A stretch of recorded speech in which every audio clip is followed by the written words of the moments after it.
Hi, my name is Dr. Margie Williams. I am a nurse here within this community of Quincy, Illinois, and probably why this topic really is important to me is I am in the president of the Brain Trauma Awareness Organizations, and a current topic that we've been focusing in on quite a bit for the last 3 years is eating for brain health. Everybody wants to be smarter, sharper, less foggy.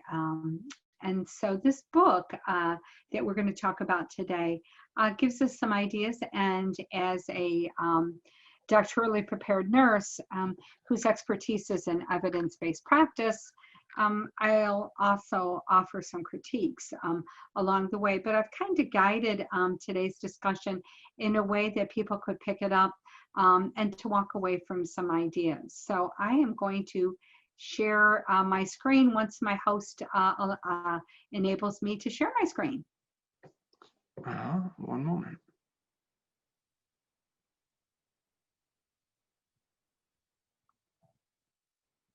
Are you able to now? Yes. Okay. Okay.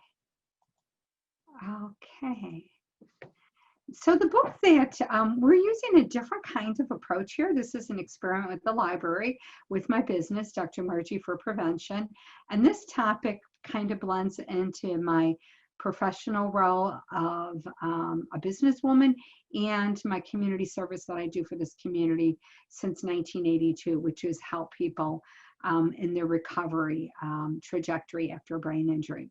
So this book by Dr. Amen, Change Your Brain, Change Your Life, was a book that we used for a funded through Quincy Service League book club that we experimented reading different types of books as a format to help us work through recovery after a brain injury. Dr. Amen is well known. He's a New York Times bestseller. And what's interesting is this book and series came to me through my sister, who's a reference librarian up in the Chicago area. So my first question that I wanted to ask for people who are on, has anybody read this book? I haven't. You haven't, okay. Do you realize that it's in the library? And I believe it even comes on books on tapes. The reason why I mention those two things, when I'm choosing books, oftentimes I like to make sure our public library can get a hold of these. So it is in the reference section, or it's in the library. And it also has books on tapes. For people with brain injury, oftentimes a book this size, which is 400 pages, people would not read. The amount of concentration and focus it would take. So I do have it available as a book on tape. If anybody who's here listening to, if they can't find it in the library, I'd be willing to lend mine out. Anybody here ever follow any suggestions? Now, if I had some of the people in my brain injury group here, they might say, yeah, we've tried some of them, Margie, because you keep on telling us too. So one of the things that I like to bring forth to the book club discussion is when one is thinking about buying a book, you think, how do I know if it's a good book? And so Goodreads is a way to critique. You can look at different people's reviewers. And this book here was given a 3.96 star. Very few people were dissatisfied, which is something I look at. I look at the comments to see if it gives me any insight as to what may be wrong with it. Now, because this book was written by a psychiatrist,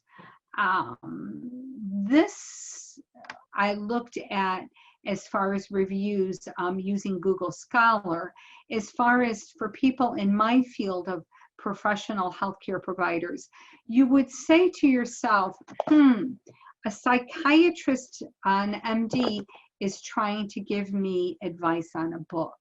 And what do I think about that? So this review by Science-Based Medicine really found that he's got some information and fanciful ideas. But now what I will call your attention, this is on his book called The Brain Warrior. We are looking at the chapter called The Brain Warrior today. And one of the things as a critic, when somebody makes claims about some practices, when somebody makes claims about food to eat, I always look to see as a scientist whether or not they've cited original research, or if this is just, they're thinking about how maybe it might work. And that's where the critiques with the science-based medicine comes from. And this was in 2017, I believe. Yes, February 21st, 2017. Now, in the area of psychiatry, at the same point in time, I'm going to give Dr. Amen some slack, is I've been and presented at international neuropsychiatric conferences where they'll say, you know, we really don't have good research that tells us what we should do with our patients. And this was with brain injury. And so I always like to caveat that is not everybody is an expert in all areas. But I like to look at primary sources whenever I'm reading a book that tells me what to do from a health point of view. So we'll give some of the critique as I go through. This is a topic that we talk about quite a bit in my brain injury networking meetings, is how to have a better brain, because everybody after brain injury is worried about their brain and they want it to be all it can be. In today's world, with the incidence of Alzheimer's being at all-time high, more and more people are worried about their brain. And I will tell you, in today's COVID epidemic, there was a very good research article that was just cited about how COVID does attack the brain. And how it attacks the brain is it basically takes away its blood supply, which then would cause a cellular level brain injury. But everybody wants to be sharp. Everybody wants to be smart, especially on a day that maybe you're doing an important presentation, you have an important test. Because I've been an academic educator for nurses for over 35 years, I am very accustomed to helping people to eat for good results on academic testing, especially. One of my favorite stories is to share when I taught nutrition for 15 years. We had a test on a Saturday morning and I was being nice and I brought people donuts. Just ran into the alumni the other day. She said, Margie, I hear, you know, are you still following your practices of no donuts or nothing bad before a test? I said, yes. That day, the students tested terribly.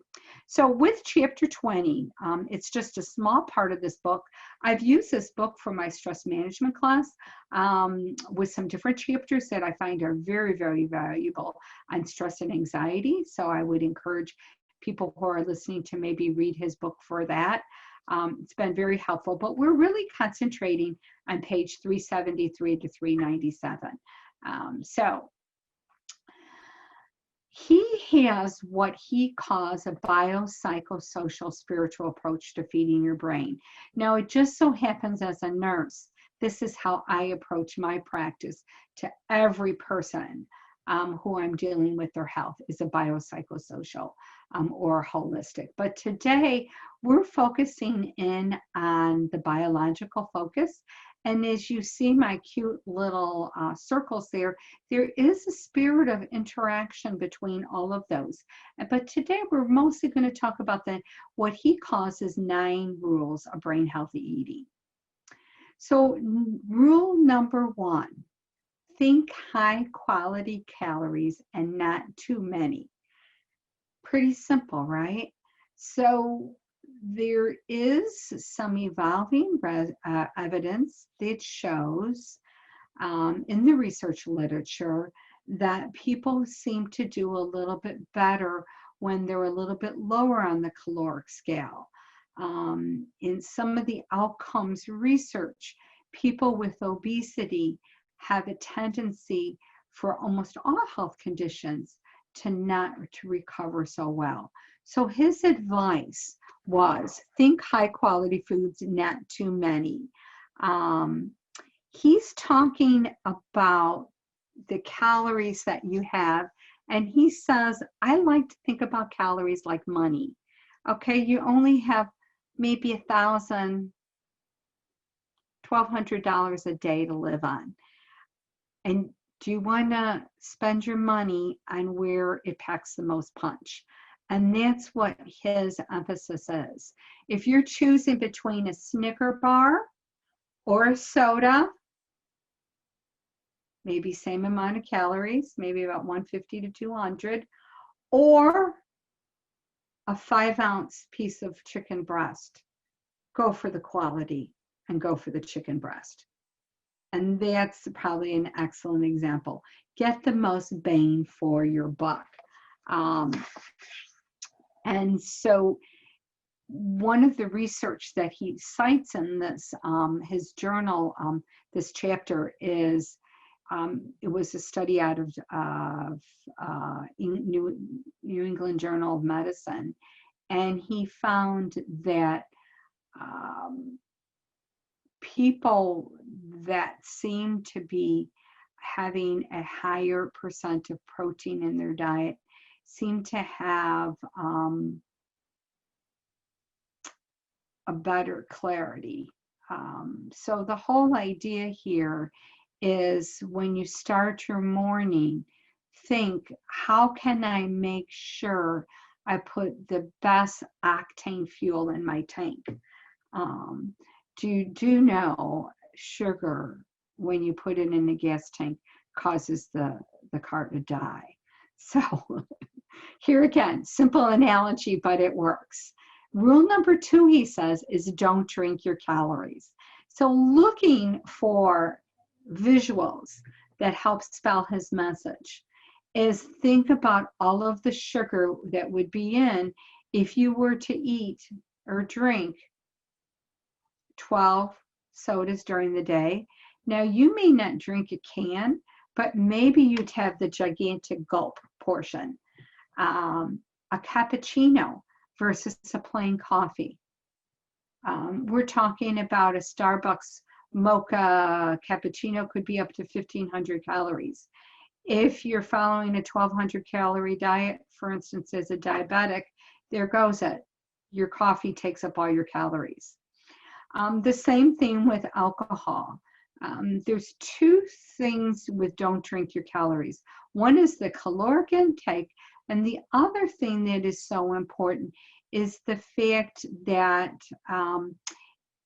caffeine and alcohol cause you to be dehydrated.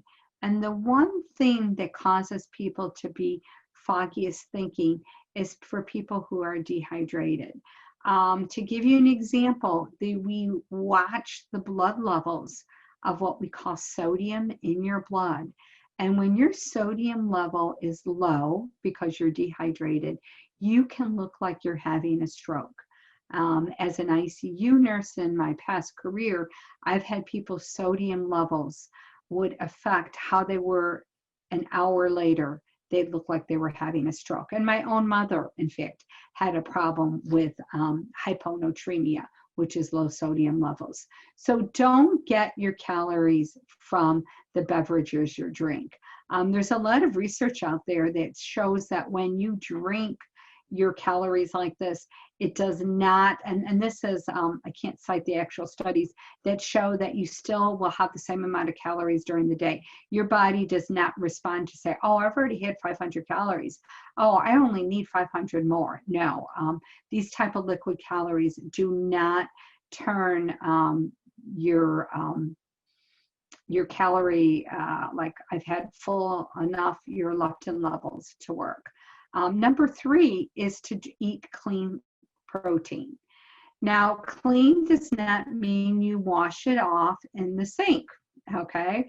And in fact, quite honestly, if you used to wash your chicken before you prepared it. Current best practices say do not wash your chicken. So that is an example of, that's not the kind of clean protein that we're talking about. But what they're talking about is protein that does not contain hormones, that is not antibiotic free, that is free range chicken, grass-fed beef, and hormone-free eggs are a good example. Now, there are some vendors that at our local grocery stores here where you can find this type of clean, what I would call clean protein. There is also a vendor I know up in the Canton area that provides this type of protein. And I believe there's also one over across the river besides in Canton, but over in Palmyra. I'm not quite sure with Quincy, but the whole idea is that this is better to eat. You can get things with eggs, wild fish, not farmed fish, lamb, turkey. Some of the other clean proteins is raw nuts. Very important when people think of protein is to be thinking about not, people will tell me they'll have protein drinks.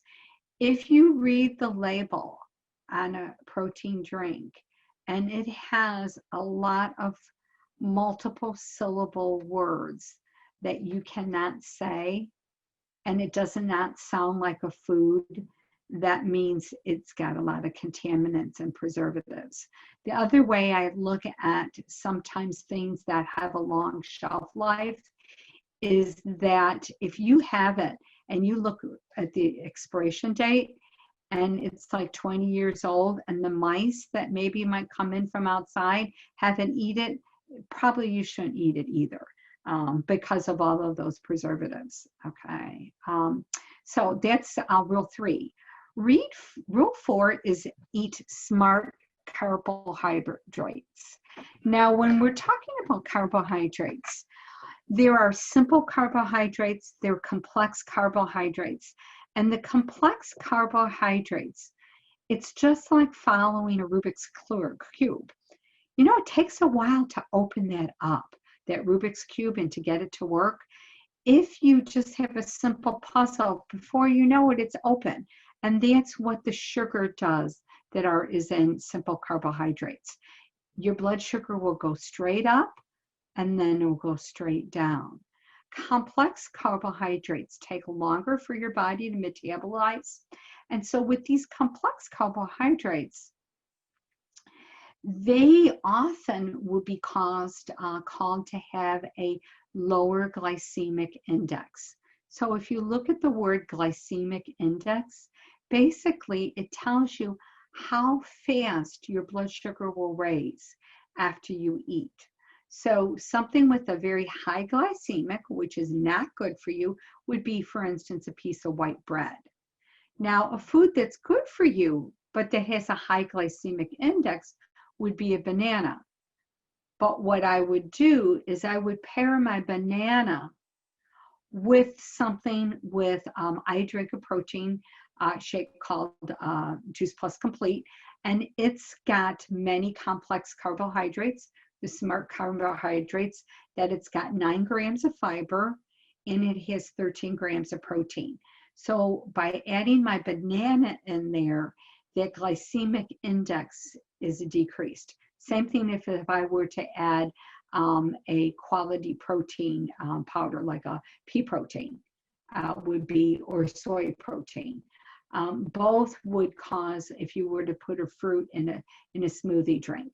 And I use that as an example. A lot of people like smoothies, but I would caution you when you're looking at smoothies that are not made by yourself, it violates too many calories. I mean, some of those drinks are 17 to 2,000 calories. Well, for a normal person, we should follow about a 1,500 to a 2,000 calorie diet. So that wouldn't be a smart drink per se. Some of the other examples of smart carbohydrates would be, for instance, steel cut oatmeal, regular oatmeal, things that are fruits and vegetables are always going to be better. And this is where I'll put in a plug here, since I have a man on the call today, is that men need 35 grams of fiber a day. And so when you're getting a smart carbohydrate, you want to choose a carbohydrate that has as many fiber grams. So for instance, Raisin Bran is a good cereal to do. So one of the things that people need to do is to eat smart, especially for their first morning of the breakfast meal, is where I really say, if you're going to follow Rule 4 at all, for sure do it in the morning time. Now, Rule 5, I had fun making this up. I looked for unhealthy fats, and guess what came up? There we go. There's no labels on that, but I believe that if we go backwards, I believe that looks like a McDonald's French fry and a double cheeseburger and onion rings, maybe cookies. All of those highly processed foods have fats that are what I call trans fat. And so this is where it's helpful to read the label, or really if you look at fast food, you can guarantee that it's got trans fat. TKG nutrition, this is what I call, from looking at a blood vessel point of view, train wreck, trans fat, is train wrecks inside your arteries. If we have train wrecks inside our arteries, we're going to probably get a pile up. Oh, and then that leads to maybe a blockage that then leads you to not get as much circulation to your brain. Okay, so that's why no train wrecks. We don't want them in our brain, but instead we want what we call healthy fats. Healthy fats are going to be our omega-3s. In America, research highly shows that we have way too much of an imbalance, and too many omega-6s in our diet comes from highly processed foods. So we want to move towards the healthy fats, which, as you can see, is olive oil, avocado, fruits and vegetables, salmon, nuts. Specifically, some of the nuts that I like to eat besides almond is I love a walnut. When you crack open a walnut, doesn't it look like a half of a brain? So yeah, a little bit of walnuts or almonds on your cereal every morning would be a good way to go. Putting some stir fry with some olive oil, putting a sandwich with made with avocados are all going to be ways that you can get those important omegas into your diet. I have found also there's a new omega supplement out that's made out of all vegetarian called Omega Plus that I find has been very effective. Oftentimes people are moving away from telling people to do fish oil supplementation just because the quality of the fish oil is so variable, and we're going to run a problem with sustainability. So that's where a vegetarian omega source has really gotten my interest and is something I recommend to people. Rule 6 is to eat from the rainbow. And so working with people doing diet history, one of the things that I encourage people to do every day is to start thinking about my colors. I've done this for years with, as a pediatric health educator, having kids to say, okay, I want 10 to 13 fruits and vegetables a day. So since this is Halloween and especially Thanksgiving time, I'll say people who are old enough used to know that we used to make little turkey hams. So I encourage people to think about making a handful of fruits, a handful of vegetables, and have I gone through the colors. Now, having done a lot of health promotion activity with the community, and especially teaching health promotion to nurse practitioners. One of the colors that I find people are not very good at on a consistent basis is your purples. And that is really the blueberries, the reds, the cabbages are so important. The other thing is the oranges, and looking at oranges, not necessarily just for carrots, but looking specifically at like sweet potato, orange peppers, those type of colors. So as you think about the new advice calls for people, and this is where he's right on target, is that we do need to eat from the rainbow and focus in on as many. Now here's where you would not eat all of the colors of the Skittles or the jelly beans and the M&Ms, as he said. Those don't qualify as eating from the rainbow. So just as we're getting into Halloween season, I have to tell you, he only had a little bit about that, but that was his one joke in that. Then rule 7 is to cook with brain healthy herbs and spices to build your brain. More and more people, and where rule 7 comes from, and he doesn't talk about this, which is, I think, is a real deficit in this book, is I'm used to so many of the other books that I've dealt with that have the same recommendation, but they cite the anti-inflammatory effects and they give evidence-based research for why these are the top herbs to do. I've done some cooking classes with this in the community, thinking of planning some with John Wood for next semester in their community education, where we're cooking with healthy herbs. I have an aeroponic garden that I can grow herbs in my house 24 hours a day. It's fresh. And this is one of the biggest challenges to eating with herbs, is that when you dry them, they lose their potency. And so fresh, recently harvested is going to be better. Some of the research that they show specifically with turmeric is with people with Alzheimer's disease, is why a lot of people might be interested in this talk today, is that turmeric has been found to decrease some of the plaques. He did quote a study that was of 5 different studies where they analyzed saffron, and they found that that was helpful for people with depression. Rosemary, thyme, sage, he does give some citation of sources that prove that it might help with memory. Because this book was written a little older, I'm not sure the quality of those studies, but this is pretty familiar advice as far as what herbs that people would encourage people to eat. Cinnamon has really come to the forefront to use. I like to use cinnamon in my smoothies that I have in the morning. I like to use it on sweet potatoes as a seasoning instead of other things. But cinnamon has some really good evolving research about how even just cinnamon capsules have been helped to decrease people's blood sugar level, and that it is high in oxidant.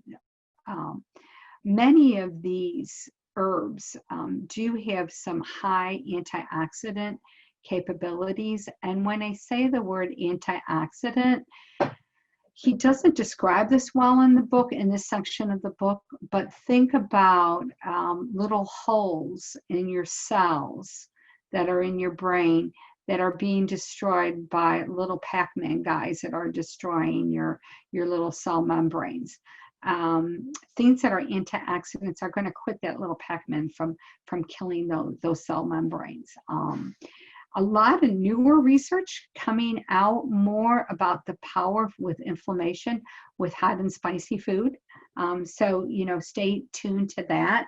A downfall of this part of his book is he really only gives 1 page. But I will tell you from having critiqued the rest of the science literature that is out there, I think he's spot on here, but he probably could do a little bit better of a job. Rule 8 is make sure your food is as clean as possible. Now, we know we wanted clean protein, and now the same advice comes. Now, here's where the big push in the pesticide and organic. You can't get everything organic, but they do suggest that there's some foods that are dirty. And so this is the Environmental Working Groups 2020 Dirty Dozen list. And here, so sad to see that strawberries, which is one of my granddaughter's favorites, is very high in the dirty dozen. Celery is also a very high one. And so one of the things that when I start talking about people trying to do organic is I'll say, pick the vegetable or fruit that you really love the most and buy that one organic. Now I work with a registered dietitian with my brain injury group, and she has a top food she tells people all the time to eat. And she suggested it be organic is blueberries, is get organic blueberries, is that you should have some blueberries in every day. And he doesn't emphasize that much, but that is something that, that we've emphasized a lot. Rule 9 is a little controversial, and I will tell you, he does not have a lot of good research showing gluten, dairy, soy, and corn, why he considers eliminating it. Now, I work with a program called the Shred 10, where we do call for eliminating glucon, dairy, and soy. And really the main premise is from they all increase inflammation in the body. So we know as our brain has a lot of inflammation, those are the days that you're going to feel foggy. So what I encourage people to do is look at doing a diet diary. See how good you feel when you try eliminating some of these things. So personally, I'd say a good place to start with is gluten and dairy. And that's where I've had the best success when I'm working with different people as far as getting rid of that in their diet and them feeling sharper and better. Now, some of the other advice that he talks to besides the simple 9 was to avoid high sugar foods. And here the whole example is the more sugar you have in your diet.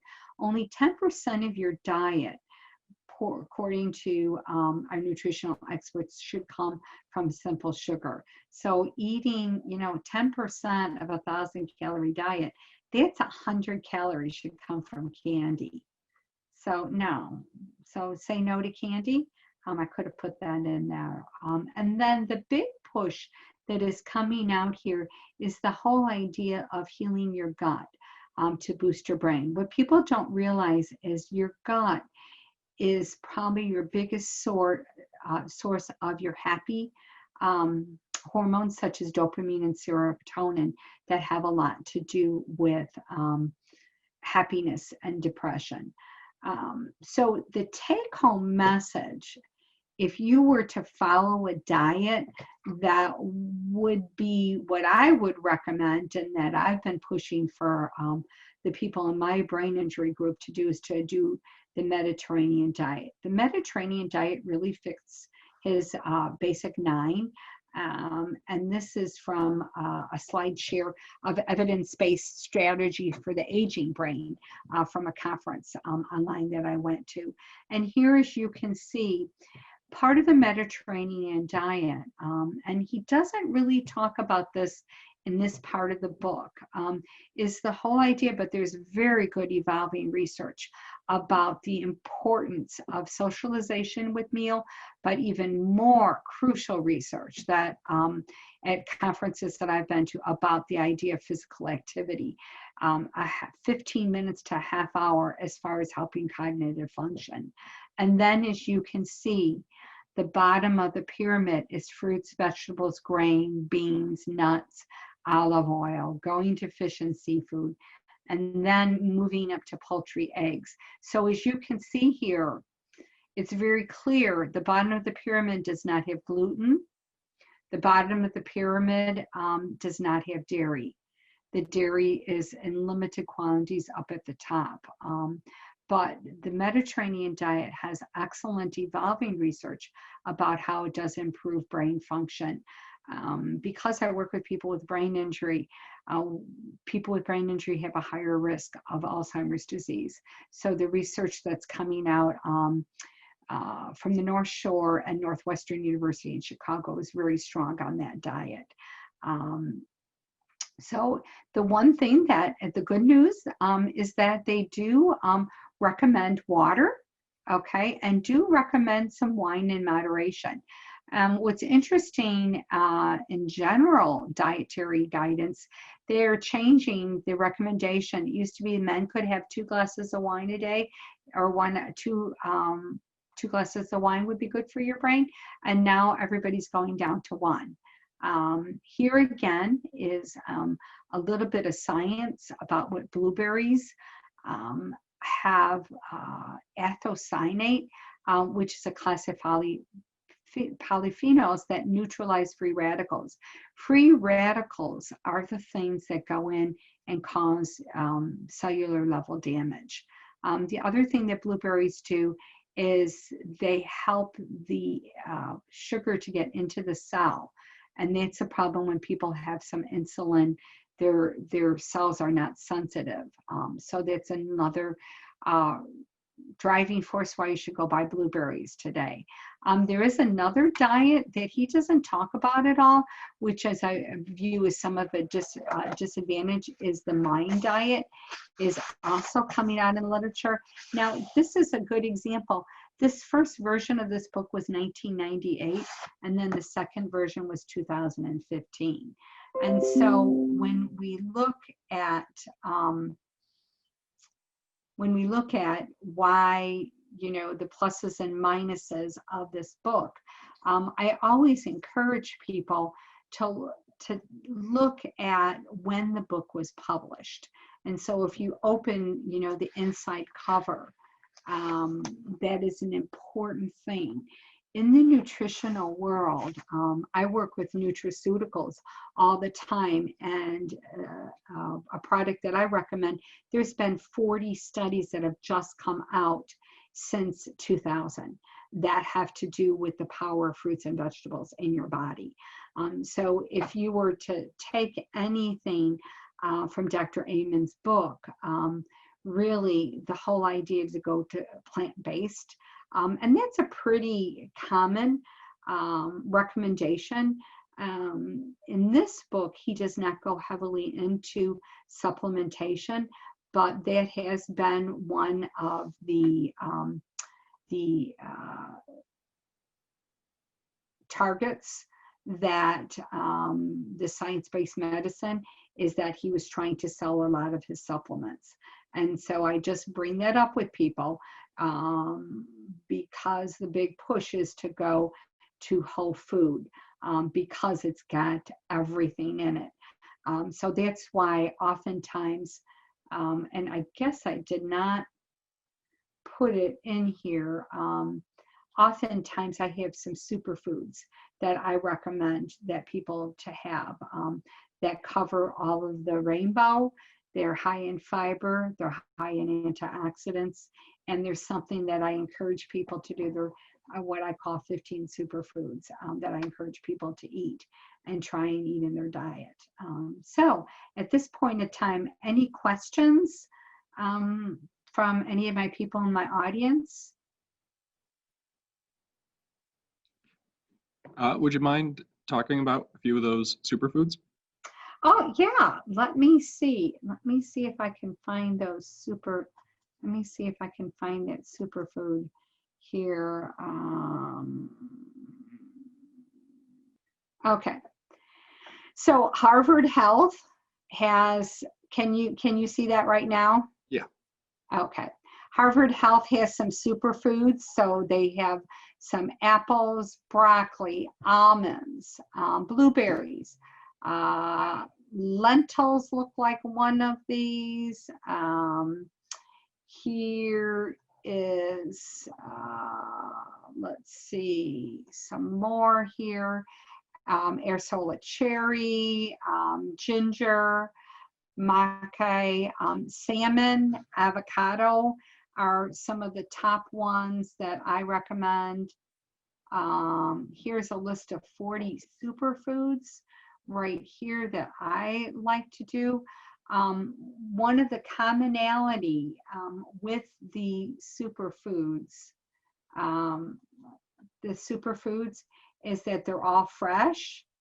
They're usually have a short shelf life, and they have a deep, rich color. Does that make sense? Mm-hmm. Yeah. And so one of the things that I encourage people to do, the ones that I encourage people to eat the most would be salmon and almonds are on my list. Salmon, almonds, sometimes a yogurt that is high in lactobacilli. There is some evolving foods that they're recommending that people eat, things for a healthy gut that have a lot of fermentation. So kefir, I just bought some kefir the other day, trying to encourage my son, your age, to drink it. I think he had a sip for me because he had a diagnostic test done of his stool, and it showed he was low in lactobacilli. So I said, but he did appease me. He ate sauerkraut for me. Okay. Onions are another one, garlic. So again, all of the, what I would call, foods that you have to intently think about. So what I tell people is when I've done this activity with groups is I'll say, when I've had workforce groups and I'm doing a work seminar, I'll say, everybody bring one of these in the next month, and we'll all eat them at work as a healthy carry-in, because a lot of people don't like to bring new foods into their house because they might not eat it. So if you bring it into work and everybody can do it, it's a win-win. So you might tell the people at the library, many of them know Margie, say, Dr. Margie recommended we have a superfood carry-in, and that this next month we'll be really smarter and sharper.